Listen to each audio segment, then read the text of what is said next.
शायद इसलिए आप लोग पहले जमाने में बेटी को जन्म लेते ही जिंदा गाड़ दिया करते थे। मतलब यह कि आपने मुझे जो प्यार दिया वो प्यार नहीं, दिखावा था। मतलब यह कि मैं आपकी बेटी नहीं, अपमान हूँ जिसे आप दिल पर पत्थर रखकर झेल रहे थे।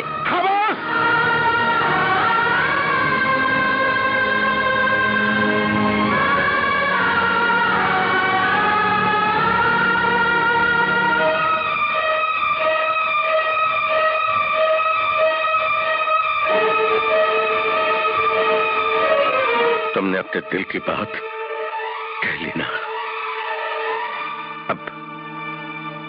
अब मैं अपने दिल की बात करूंगा। राधा, राधा, अंकल का मूड मुझे अच्छा नहीं लगा, तुम उनके पास जाओ। क्या कहने जाऊं कि आप हाथ पांव जोड़कर बारात वापस ले आइए, मैं शादी के लिए तैयार हूं। ये बहस का वक्त नहीं है राधा, तुम उनके पास जाओ, कुछ भी हो सकता है, प्लीज।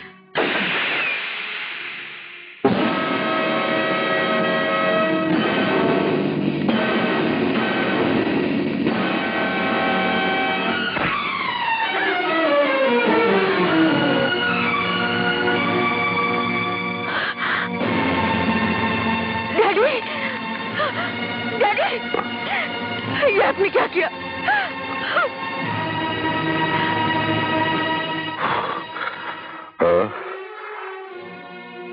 और कोई रास्ता नहीं था।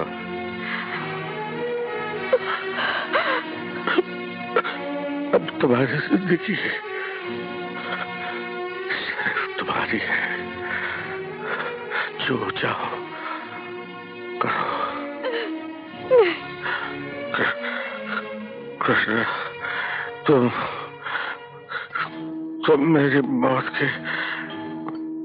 के गवाह हो।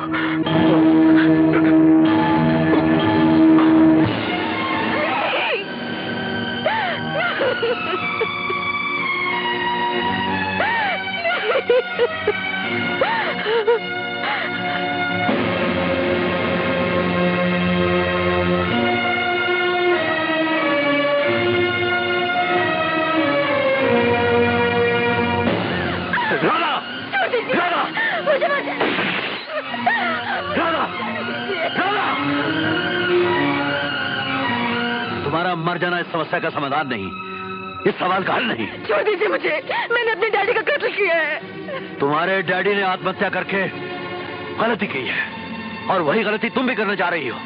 और तुमसे पहले भी ना जाने कितनी लड़कियों ने शादी से पहले और शादी के बाद आत्महत्या की होगी।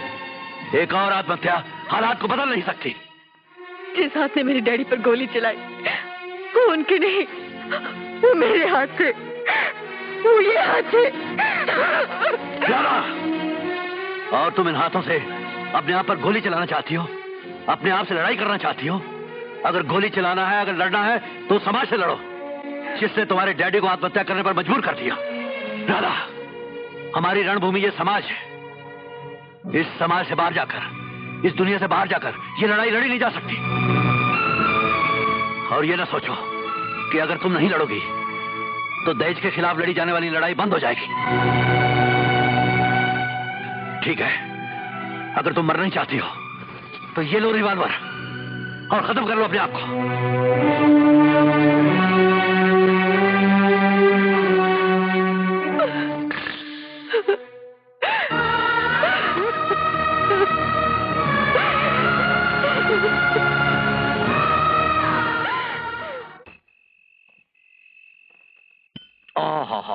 जायकेदार बना है, सूप अच्छा है। अरे शुरू करो बेटे, ठंडा हो जाएगा। जिस घर में मौत हो गई हो उस घर के लोग मौत के दिन खाना नहीं खाते। हाँ हाँ वो तो ठीक है, मगर इस घर में किसकी मौत हुई है? आपको किसी ने बताया नहीं कि आपके दोस्त तुमराव सिंह जी का मर्डर हो गया है? फिजूल की बातें मत करो। अगर आप बेटी वाले होते तो आपको ये बातें फजूल नहीं लगती, अगर आप तो बेटे वाले। अरे तो क्या मैंने उससे कहा था वो आत्महत्या कर ले? देखो बेटे, मैं दुनिया वालों से अलग नहीं हूं। सभी ज्यादा से ज्यादा दहेज लेने की कोशिश करते हैं। पर दहेज लेते ही क्यों है? आपको मालूम नहीं कि दहेज लेना और देना कानून के खिलाफ है? तुम अपने इस कानून को अदालत तक ही रखो। मैं पूछता हूं दहेज क्यों न लें? अपने बेटे को वो पालते पोसते हैं, पढ़ाते लिखाते हैं, क्या उस पर रुपया खर्च नहीं होता? 16 बरस लंदन में क्या तुम मुफ्त रहे? आई सी। यानी आप मुझे पाल पोस नहीं रहे थे, आप मुझे पढ़ा भी नहीं रहे थे। आप मुझ पर पैसा इसलिए लगा रहे थे ताकि शादी के वक्त आप सूद के साथ सब कुछ वसूल कर सकें। क्या यही है रिश्ता मेरा और आपका? उस दिन तहजीब ने मेरी जुबान पकड़ रखी थी कि सारी दुनिया के सामने अपने डैडी की बात कैसे काटूं। लेकिन डैडी, आइंदा मैं चुप नहीं रहूंगा।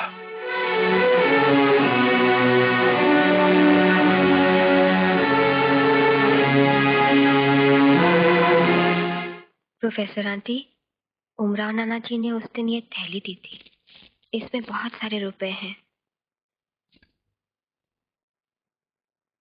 बहुत से कुछ कम है पूजा। जो ये बहुत होते तो मेरी डैडी की जान क्यों जाती? धीरज से काम लो बेटी, होनी को कौन टाल सकता है? ये होनी तो नहीं थी माँ जी, और मैं इसे टाल भी सकती थी, लेकिन उस वक्त चुप रहकर मैं अपने डैडी का अपमान नहीं कर सकती थी। ये तो शादी नहीं, दुकानदारी हो गई ना माँ जी। बेटी, तू एक तरह से ठीक ही कह रही है, लेकिन कोई क्या कर सकता है? ये तो दुनिया का दस्तूर है। लेकिन दुनिया का ये दस्तूर क्यों है माँ जी? क्यों? ये कब बदलेगा? धीरज रखो बेटी। नहीं माँ, धीरज से काम नहीं चलेगा। धीरज रखना बुज़दिली है, सरासर बुज़दिली। तो फिर मैं क्या करूं? मैं क्या करूं?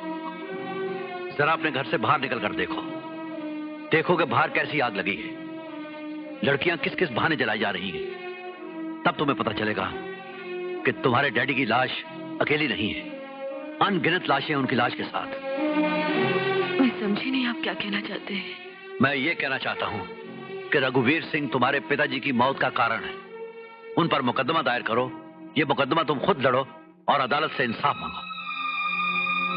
मैं रघुवीर सिंह गीता पे हाथ रख के कसम खाता हूं कि मैं जो कुछ कहूंगा सच कहूंगा, सच के सिवा कुछ नहीं कहूंगा। मिस्टर रघुवीर सिंह, क्या ये सही है कि मेरे स्वर्गीय पिता उमराव सिंह आपके मित्र थे, दोस्त थे? जी हाँ, हमारे बहुत पुराने दोस्त थे। फिर तो आपको उनके मरने पर बहुत दुख हुआ होगा। दुख तो जरूर होगा। उनकी मौत कैसे हुई थी? आत्महत्या की थी उन्होंने। क्यों की थी उन्होंने आत्महत्या? मैं क्या जानूं, मैं तुम्हारा था ही नहीं। आप थे कैसे नहीं? आप ही तो रिवॉल्वर की गोली बनकर उनके सीने में धंस गए थे। I object your honour. Sustained. क्या आप उस दिन मेरे पिताजी के दरवाजे पर अपने बेटे रणवीर सिंह की बारात लेकर गए थे? योर ऑनर, बारात लेकर जाना कोई जुर्म है? किसी शरीफ आदमी के दरवाजे पर वो बारात ले जाना जुर्म है योर ऑनर, जो दहेज की मांग पूरी न होने पर लौट जाए। और घर से बारात का लौट जाना एक हिंदुस्तानी बाप के लिए बहुत बड़ी ट्रेजेडी है योर ऑनर। प्रोसीड। मिस्टर रघुवीर सिंह, कितना दहेज मांगा था आपने मेरे पिताजी से? दहेज कैसा? मैं तो कट्टर दहेज विरोधी हूँ। आप झूठ बोल रहे हैं। आपने दहेज मांगा था और मेरे पिताजी दे नहीं सके थे। कैसी बातें कर रही हो तुम? आपने शादी के फेरे रुकवाने चाहे और अपनी मर्यादा के लिए मेरे पिताजी ने अपनी पगड़ी उतारकर आपके कदमों में रख दी। सच ये है, अदालत को बताइए कि सच ये है। सच क्या है? देखो, तुम मेरा मुंह न खुलवा। हाँ हाँ, अपना मुंह खोलिए और अदालत को बताइए कि सच क्या है। जज साहब, हम तो दमड़ी की हांडी को भी ठोक बजा कर लेते हैं, और फिर वो तो मेरे बेटे की शादी का सवाल था, उसके भविष्य का सवाल था। इन मौके पर मुझे ऐसी बात का पता चला जिससे मजबूर होकर मुझे बारात वापस ले जानी पड़ी। उमराव की जगह अगर मैं होता तो ऐसी बात सुनकर मैं भी आत्महत्या कर लेता। क्या पता चला आपको? वो क्या बात थी जिसने मेरे पिताजी को आत्महत्या करने पर मजबूर कर दिया? जज साहब, मुझे पता चला जिस लड़की के साथ मेरे बेटे के फेरे हो रहे हैं वो लड़की बदचलन है, छिनार है। दहेज की गंदी नाली के कीड़े, मुझे नहीं मालूम था कि तुम्हारे खून में इतनी नीचता और कमीनापन है कि अपनी जान बचाने के लिए तुम इतना गिर सकते हो। सबूत दो, अदालत को सबूत दो कि मैं बदचलन हूँ, चिरान हूँ। सबूत दो, सबूत दो। योर ऑनर, मैं इस केस में इस्तगासे के गवाह की हैसियत से पेश होने की इजाजत चाहता हूं। मिस्टर रणवीर सिंह, ये आप क्या कह रहे हैं? क्या आप अपने पिता के खिलाफ गवाही देना चाहते हैं? योर ऑनर, गवाही न किसी के हक में होती है न किसी के खिलाफ। गवाही तो गवाही होती है।